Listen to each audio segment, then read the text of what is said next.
Hola amigos, quiero recordar en estos momentos de dolor a un amigo, a Freddy Rincón. Fuimos distantes cuando era jugador porque él era distante con todo el mundo, pero después cuando trabajamos en Win, en Caracol, fuimos amigos. Les confieso que ayer a las 11:30 de la noche cuando nos enteramos de la muerte de Freddy, aunque presentíamos que eso iba a pasar, porque la respuesta de la clínica no daba señales de evolución en su tratamiento, uno no se acostumbra a la muerte. Y fue muy duro, no fui capaz de hacer esta nota recordando al gran Freddy Rincón. Le decían el Coloso, uno le decía a él, Coloso, ¿cómo estás? Y él decía, Coloso Pelé, Coloso Maradona, Coloso Di Stéfano, yo soy Freddy. No aceptaba el término de Coloso para identificar lo que fue en el fútbol colombiano. Llegó a Santa Fe de 19 años, de Buenaventura, en compañía del Tren Valencia. En esa época los equipos iban a reclutar jugadores a esos pueblos del Pacífico donde había muchísimo talento. Llegó en 1986, el técnico era Jorge Luis Pinto, que le exigió muchísimo como jugador. Para Freddy Rincón, que tuvo varios de los mejores técnicos de Brasil, que tuvo a Valdano, que tuvo entrenadores de primera línea, Jorge Luis Pinto fue el mejor entrenador de su carrera. Le exigía muchísimo, le decía que era muy perezoso, y él era muy perezoso, lo reconoce, pero empezó a entrenar, a fortalecerse, a potenciar esa condición física privilegiada que tenía, y en un partido frente al Junior lo puso a debutar, marcó 2 goles y empezó a meterse en el cariño, en el corazón de los hinchas de Independiente Santa Fe. Ahí jugó hasta el año 89, cuando lo ve Maturana, lo ve Bolillo y lo llevan a la Selección Colombia. Era prácticamente un desconocido internacional. Lo llevan a cumplir una función que inicialmente era de mediocampista de marca, aunque Pacho Maturana no se acuerda mucho. Posteriormente lo ponen en un equipo que era de toque-toque, porque tenía al Pibe, tenía a Redín, al Bendito Fajardo, a Alexis García, y faltaba un jugador de esos que en el mundo no había muchos, que tuvieran un recorrido largo, que pudieran defender y pudieran atacar. Y ese jugador fue Freddy Rincón. Por eso Pacho dice que fue la flecha larga de la selección nacional. En el libro Historia de la Copa América, que tuve la posibilidad de hacer con Guillermo Ruiz, Pacho dice, denme 11 rincones y me voy a recorrer y a conquistar el mundo. Fue un jugador que dejó una huella trascendental en el equipo nacional. Para Rincón su mejor entrenador fue Pinto, porque lo formó, lo aconsejó, y además lo llevó como asistente técnico de Millonarios en el año 2019. Sin embargo, su relación con él terminó prácticamente rota, porque cuando Pinto se fue a dirigir la selección de Emiratos Árabes, no se llevó a Rincón como asistente, y Freddy le preguntó, ¿por qué no me llevas? Y Jorge Luis le dijo, porque no hablas inglés. Eso le cayó demasiado mal, y ahí prácticamente se rompe la relación con quien fue su ídolo como entrenador de fútbol. En Santa Fe, en América, donde llega después del Campeonato Mundial del 90, prácticamente no hablaba. Era un hombre tímido, introvertido, pero con una enorme presencia física y futbolística dentro de la cancha. Era una fiera jugando fútbol, y además defendía a sus compañeros por su envergadura física y la personalidad y el carácter que tenía. En el Mundial de Italia llega y empieza a mostrar las condiciones y sobre todo ese liderazgo silencioso que siempre tuvo en los equipos donde jugó. Fue un hombre definitivo, en una época de especialistas. En ese entonces, última década del siglo pasado, los jugadores eran puntero derecho, puntero izquierdo, volante de marca, volante ofensivo, y Rincón, de la mano de Maturana, de la mano de Bolillo y de la mano del médico Ochoa cuando llegó al América, por supuesto Jorge Luis Pinto también, empieza a ser un jugador de 2 áreas, de ida y vuelta, que es el futbolista moderno que tenemos hoy en los grandes equipos del mundo. En el 94, para el Mundial de Estados Unidos, en un equipo que internamente tuvo muchos conflictos y generó demasiadas decepciones después de ir al Mundial tras 27 fechas sin perder, invicto que le quitó la selección de Bolivia en Villavicencio, tuve la posibilidad de transmitir en directo una pelea a puños entre Freddy Rincón y Harold Lozano en un entrenamiento después de haber perdido contra la selección de Rumania 3-1.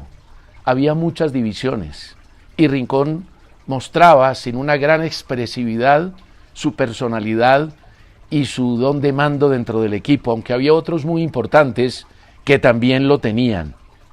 Había una mala relación en los jugadores. En el 98 ya fue un líder mucho más definitivo. Era su tercer mundial. Al equipo terminó costándole la clasificación, el técnico era el Bolillo, y aunque no fue un gran campeonato del mundo, Freddy Rincón ratificó esa condición. Él ya del América se había ido al Napoli de Italia a finales del 94, fue al Real Madrid en el 95, primer jugador colombiano que iba al Real Madrid, el técnico era Valdano. Dijo posteriormente que el Madrid no había aprovechado las condiciones de Rincón. Jugó 21 partidos, 13 en condición de titular. No marcó ningún gol oficial, hizo un gol en un juego amistoso. Lamentablemente, en el Madrid lo discriminaron, aunque él nunca lo aceptó. Yo le pregunté, ¿hubo racismo en el Real Madrid? Porque aparecían grafitis donde le decían negro, lo ultrajaban y lo trataban bastante mal. Y los compañeros de pronto tampoco lo querían mucho. Y él me dijo, no, allá no me discriminaron con racismo, porque yo iba entrenado desde Colombia. Aquí también me discriminaron desde Santa Fe, desde la Selección Colombia, y yo iba entrenado, iba preparado para eso. Y en el tema de los jugadores, únicamente uno tuvo conflicto con él por esa discriminación, que fue Cañizares, pero después el problema se arregló. Freddy Rincón tuvo dos episodios muy complicados en su vida. Uno en el 2007, cuando la Interpol lo capturó en Brasil, donde entrenaba, por un tema donde lo relacionaban con narcotráfico. Tuve la posibilidad de preguntarle a Freddy ya muchos años después, ahora compartiendo en periodismo, qué fue lo que pasó, por qué lo capturaron, y él me contaba y me decía que él tuvo un amigo de infancia que se llamaba Pablo Rayo Montaño, que lo buscaba la Policía Internacional, que estaba metido en temas del narcotráfico, y por el paisanaje tuvo algunas inversiones con él, y ese tema lo relacionó a él con ese personaje, con asuntos de narcotráfico, pero después el asunto se superó y pudo salir adelante. Y el otro incidente complicado fue en el 2013, cuando se accidentó en la carretera Buga-Tuluá. La policía identificó el accidente donde se vio involucrado como un accidente por exceso de velocidad. Tuvo muchas fracturas y una herida grave en la cabeza de la que se recuperó. Posteriormente, ya cuando se fue a Brasil, se fue al Palmeiras. En Palmeiras ganó 2 títulos, su técnico fue Vanderlei Luxemburgo, uno de los grandes del fútbol de Brasil, técnico de la selección también del Real Madrid. Luego lo lleva como asistente de él cuando dirigió al Cruzeiro y cuando dirigió al Corinthians. Freddy en Brasil fue un verdadero ídolo. Jugó en los principales equipos. Jugó en Palmeiras, donde ganó 2 títulos. Jugó en Cruzeiro, donde fue ídolo en 2 oportunidades. 151 partidos, 37 goles. En la segunda ocasión, ya retirándose, 7 partidos y 2 goles. Y fue campeón mundial de clubes. Lo recuerdan como uno de los grandes del fútbol de Brasil. Por eso pudo comentar el campeonato 2014 para la televisión brasileña. Además jugó también en Santos y en Cruzeiro.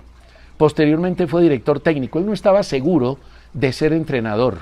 Él ganó mucho dinero, pero al fin lo convencieron y dirigió equipos como el Irati Sport, el Southampton, el Sao José, las inferiores de Corinthians y el Flamengo de Guarulhos. No tuvo una enorme trascendentalidad como entrenador. Un día, Luis Fernando Suárez, que trabajaba con nosotros en la polémica de Win Sports, se retira del programa para dirigir un equipo. Y nos juntamos con Óscar Rentería, con Jaime Parada, el presidente, y decidimos que el hombre para reemplazarlo era Freddy Rincón. No fue fácil arreglar con él, pero se pudo arreglar, nos acompañó y fueron momentos maravillosos. Con él departimos de ese hombre tímido, separado de los grupos, ausente, alejado de los medios de comunicación. Nos encontramos a un Freddy simpático, divertido, contador de historias, además con una gran personalidad para hablar y para emitir sus conceptos. Eso originó un cierto disgusto con futbolistas de la Selección Colombia y un alejamiento de ellos, pero les decía lo que pensaba en su cara. Fueron momentos maravillosos, momentos especiales. Freddy tuvo 4 hijos, 2 en Colombia, 2 en Brasil. Los 2 en Colombia, uno futbolista, el otro quiso ser entrenador. Además, prácticamente sostuvo durante mucho tiempo su familia de 6 hermanos, los sobrinos, y fue una persona generosa y querida. Sin duda que, aunque tuvo algunas situaciones difíciles y momentos de distanciamiento con jugadores en la Selección Colombia de aquella época, terminaron siendo muy amigos y compartiendo momentos cuando se encontraban. Los más allegados a él, por supuesto, el Tren Valencia de Buenaventura y Faustino Asprilla, que lo quiso enormemente. Con Óscar Rentería le tomaba el pelo, le mamaba gallo, le hacía chanzas, porque esa fue la vida que tuvimos con él en Win Sport cuando compartimos haciendo la polémica. Y quiero rematar este recuerdo inolvidable de nuestro amigo Freddy con 2 cosas. Lo que escribió Eduardo Galeano en aquel gol de 1990, cuando perdíamos 1-0 frente a Alemania, gol al minuto 89 y Rincón empata al minuto 92. Yo estaba transmitiendo para Caracol Radio, estaba en el estadio, recuerdo que a mi lado estaba Vito Muñoz, un periodista de Ecuador, con quien teníamos una pelea tremenda porque él me robaba los satélites para la televisión, y cuando Rincón hace el gol terminamos abrazados, con él, con Edgar Perea, con Uweimar Muñoz, porque disfrutamos como nunca esa anotación. Un gran escritor uruguayo, Eduardo Galeano, dice sobre el gol de Rincón: tuya, mía, toque, toque, hasta que Rincón pegó una zancada de jirafa y quedó solo ante Ilgner, el arquero alemán.